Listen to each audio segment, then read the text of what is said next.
Hola, un saludo cordial para todos ustedes, queridos amigos de este canal Radio Rosa Mística Colombia.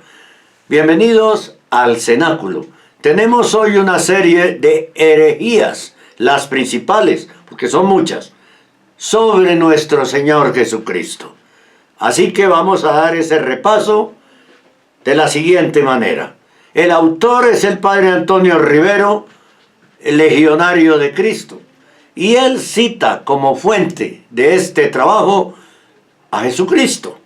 Bien, las herejías cristológicas se han dado por no saber conjugar dos realidades, que es al mismo tiempo verdadero Dios y verdadero hombre.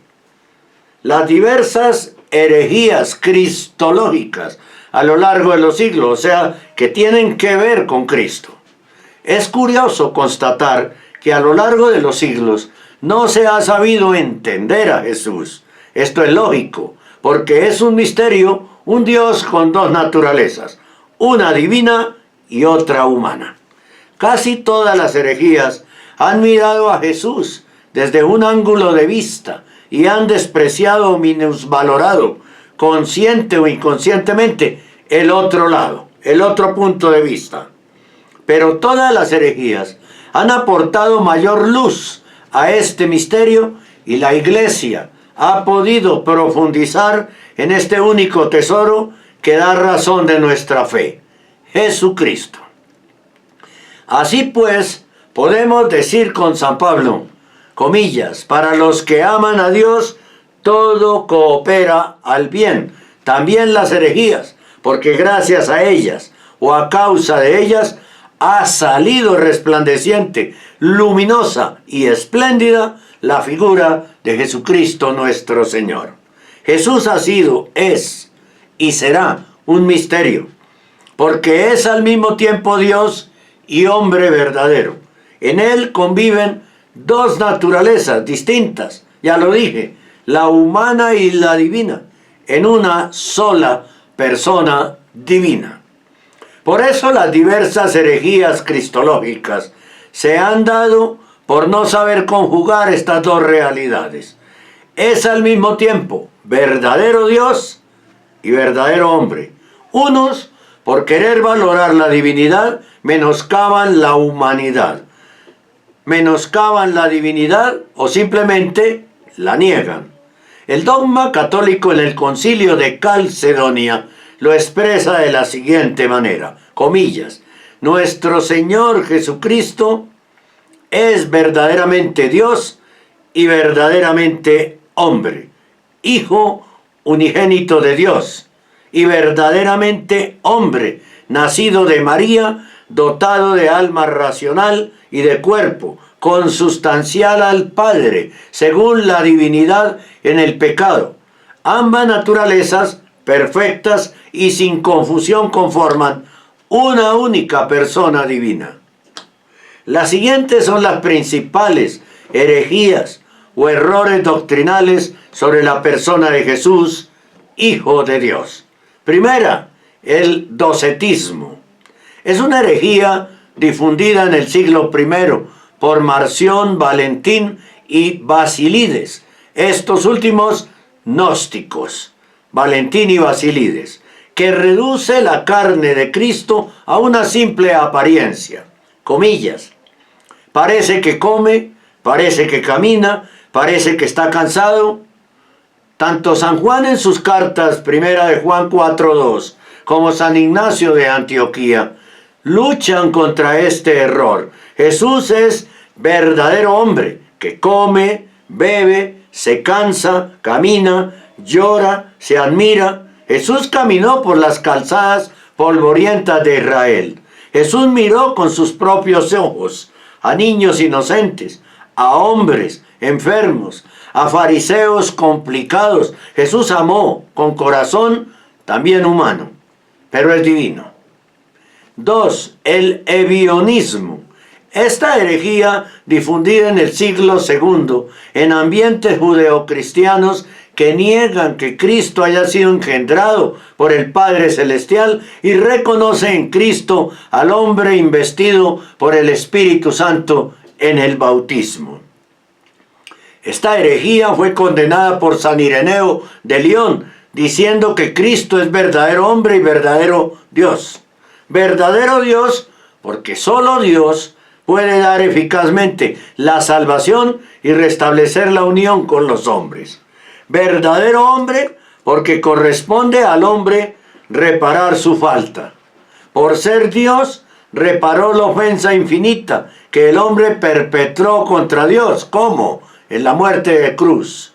Por ser hombre, el hombre quedó redimido y su cuenta saldada. Tercera herejía, el adopcionismo. Es una herejía difundida en el siglo II por Teodoro el Viejo y Pablo de Samosata, que dice que Cristo es un simple hombre, adoptado por Dios como portador de una gracia divina excepcional. Niega, por tanto, la Trinidad y la divinidad de Cristo y la encarnación del Verbo. Y volvemos a lo mismo. Jesús es verdadero Dios y verdadero hombre. Se necesita fe para creer esto. Pues Cristo, no lo olvidemos, es un misterio. Solo los humildes y sencillos se abren totalmente a este misterio. Cuarta herejía, la gnosis cristiana. Herejía difundida en el siglo II por Marción, Valentín, Epifanio y Simón el Mago, según la cual Jesús no es Dios sino un eón en medio de los demás, que ha venido para dar el conocimiento al hombre engañado por sus sentidos. Cristo desciende sobre Jesús en el momento del bautismo. Es una herejía, pues crea en Jesús un dualismo de personas y desvirtúa su misión divina y redentora. Fue combatida esta herejía por San Hipólito y San Ireneo. En Jesús hay una sola persona, la divina, con dos naturalezas, la humana y la divina. De nuevo el misterio, ante el cual nuestras rodillas deben doblarse. Si tuviera dos personas, tendría dos personalidades. Habría dos centros de comando. La salud psíquica y psicológica correría riesgo. Esta única persona divina de Cristo hace uso de las dos naturalezas sin mezcla y sin confusión, como se hace uso de las dos manos. Las dos naturalezas son instrumentos que la persona divina de Jesús utiliza para realizar su misión salvadora. Quinta herejía, el arrianismo. Una herejía difundida en el siglo III por Arrio, que niega la divinidad de Cristo. Cristo, dice Arrio, es hijo adoptivo de Dios, no consustancial al Padre y el Espíritu Santo. Es la primera criatura del Hijo, por tanto, inferior a Él. Esta herejía fue condenada en el concilio de Nicea en el año 325, cuando se dijo, comillas, Cristo es verdadero Dios y verdadero hombre, cierro comillas. San Jerónimo pronunció una frase célebre entonces, comillas, el mundo se despertó un día y gimió de verse arriano, cierro comillas. Muchísimos sacerdotes y fieles han sido martirizados. Los obispos católicos arrojados al desierto en otras épocas, no en esta, y sustituidos por arrianos. Todo esto por culpa del emperador Constancio II Arriano, que se había adueñado de todo el imperio. Fue quien dijo, comillas, se acabaron los niceanos, es decir, los católicos, hemos triunfado los cristianos. Se refiere como niceanos a quienes estaban siguiendo correctamente el concilio de Nicea, y a los cristianos se refiere, cuando dice cristianos, a los arrianos, a los herejes. Si solamente pudiéramos agarrar y ahorcar a ese bandido obispo de Alejandría, dice Constancio II. Se refería al obispo de Alejandría, se refería a un gran defensor de la fe católica. Cirilo de Alejandría. Sexta herejía, el apolinarismo. Una herejía difundida en el siglo IV por Apolinar, que negó el alma humana de Cristo, creyendo que esa alma humana sería como la nuestra, pecaminosa. Así creía salvar la divinidad de Cristo. La Iglesia en el Sínodo de Alejandría del año 362 afirmó el alma de Cristo diciendo, comillas, el Verbo se encarnó para salvar alma y cuerpo, por ello tuvo que tomar un cuerpo. Y el Sínodo de Roma del año 377 condenó la herejía de Apolinar. El alma humana de Cristo no es pecaminosa, porque no tuvo pecado original, y por los mismos tampoco las consecuencias de ese pecado original con el que nacemos todos los mortales. Solo el pecado es quien deja la marca pecaminosa en el alma. Jesús no tuvo pecado, por tanto, la conclusión es bien clara. En esa herejía también cae Bergoglio, al afirmar que Jesús es hijo de la prostitución. Séptima herejía, el nestorianismo. Es una herejía difundida en el siglo V por Nestorio, obispo de Constantinopla, que sostenía dos personas en Cristo, una divina y otra humana. El Concilio de Calcedonia del 451 dice que en Cristo hay dos naturalezas unidas por una sola persona, la del Verbo. No dice que son dos personas, sino dos naturalezas. ¿Qué pensaríamos de un hombre que tenga dos personas o dos personalidades incorporadas en su ser? ¿Quién mandaría de los dos? ¿Qué lucha dentro de ese mismo ser? La octava herejía, monofisismo. Herejía difundida en el siglo V por Eutiques, archimandrita de Constantinopla, que sostenía una sola naturaleza en Cristo, la divina. Dio respuesta al Concilio de Calcedonia del 451 al decir, en Cristo hay dos naturalezas, una divina y otra humana. Si fuera verdadera esta herejía, ¿cómo se explicarían tantas actitudes de Cristo en el Evangelio? Jesús se cansaba, comía, bebía, caminaba, tenía unas manos, lloraba, se llenaba de santa cólera, de santa ira. ¿Cómo se podría explicar esas actitudes? Si no hubiera naturaleza humana, no hubiera podido realizar estas actividades que son absolutamente humanas. Novena herejía, el monotelismo. Una herejía difundida en el siglo VII por Sergio, patriarca de Constantinopla, que sostenía una sola voluntad en Cristo, la divina.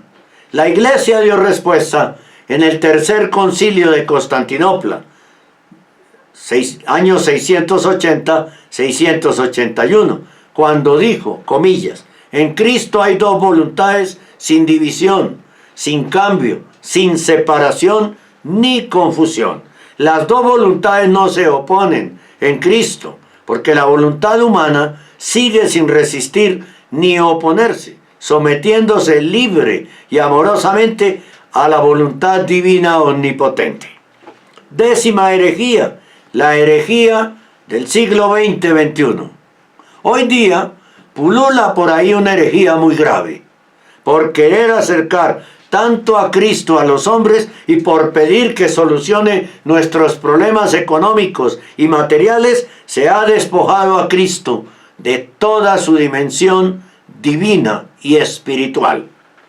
Para esta herejía, Jesús no vino para salvarnos del pecado, no murió en la cruz para redimirnos y abrirnos las puertas del cielo, sino que vino como guerrillero, inconforme y violento, que quiere poner orden y justicia, echando mano de la violencia y la guerra y destruyendo a todos los ricos y capitalistas para así dar de comer a los pobres. ¿En qué evangelio dice esto? Solo habiendo bebido en fuentes marxistas se ha podido llegar a estas aberraciones, como ha llegado Jorge Mario Bergoglio. El Papa Juan Pablo II nos ha dado luz sobre este gran peligro en su documento sobre las luces y sombras de la teología satánica de la liberación, satánica, marxista y comunista. Este error distorsiona la misión de Cristo, pues Cristo vino a liberarnos del pecado que se esconde en el corazón de cada hombre, ¿no? Pero Bergoglio dice que la muerte de Jesús en la cruz fue el fracaso de Cristo, ¿no? El fracaso de Cristo. Y le quita toda espiritualidad al tema. Eliminado el pecado, podrán cambiarse más fácilmente las estructuras de pecado. Quienes defienden esta posición dicen a Cristo, comillas, lo urgente hoy es el estómago, que le llenen a los niños el estómago no importa quién lo haga, sea el mismo demonio, dice Bergoglio, ¿no? Lo urgente hoy es el estómago, la cultura, la distribución de la propiedad. Cuando hayamos concluido todo eso, y solo lo lograremos a través de la revolución, puedes tú venir al mundo para hablarnos de tu Padre Celestial. De momento, de tu reino, lo que nos interesa es lo que nos ayuda a nuestro planteamiento revolucionario. Eso es lo que piensa Bergoglio y sus secuaces. Y no te extrañe si nosotros te utilizamos, si adaptamos tu predicación a las ideologías. Lo mismo viene haciéndose desde hace 2000 años. Esa es la filosofía de la herejía de Bergoglio, de la sexo-homoherejía y de muchas otras cosas. Conclusión. Las herejías no deben escandalizarnos ni desalentarnos. Al contrario, nos invitan a afianzar y afirmar mejor nuestra fe, para seguir dando razones de ella a quienes no las pidan. La providencia de Dios sabe llevar nuestra historia por los vericuetos que a Él le parezcan más apropiados para manifestar su sabiduría y su misericordia con todos nosotros. Al mismo tiempo nos hace vigilar, porque nadie está seguro de no caer. Qui se existimat stare videat ne cadat, nos dice San Pablo en 1 Corintios 10:12. Es decir, el que se cree que está firme, cuídese de no caer. Cuando se habla de gnosis, se hace alusión a ese conocimiento esotérico. Gnosis viene del verbo griego conocer. Cuidado con esas ofertas de conócete a ti mismo. Adquirido no por aprendizaje u observación empírico, sino por revelación divina como emanación de Dios. Esta gnosis ha dado mucha guerra a la iglesia desde entonces, y muchas sectas de hoy siguen este camino. De la gnosis al panteísmo hay un solo paso. El panteísmo es que todo es Dios. Esta lámpara es Dios, la cámara es Dios, la silla es Dios, el escritorio es Dios, la computadora es Dios, el teléfono es Dios, las gafas son Dios. El cuadro es Dios. Ese es el panteísmo. Cuidado con eso. Refiriéndose al concilio de Nicea, donde se aclaró que Jesús es verdadero Dios y verdadero nombre. Ha habido dos documentos muy importantes al respecto.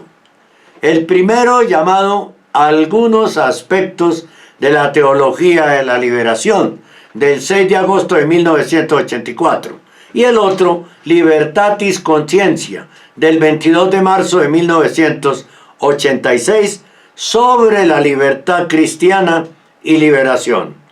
Ambos emanados de la Congregación para la Doctrina de la Fe, con la aprobación del Papa de ese momento, Juan Pablo II. Muchas gracias por acompañarnos en este programa El Cenáculo. Ojalá les haya quedado claro lo de todo esto de las profecías. Sobre todo la última, que es la macroherejía bergogliana. Dios les bendiga.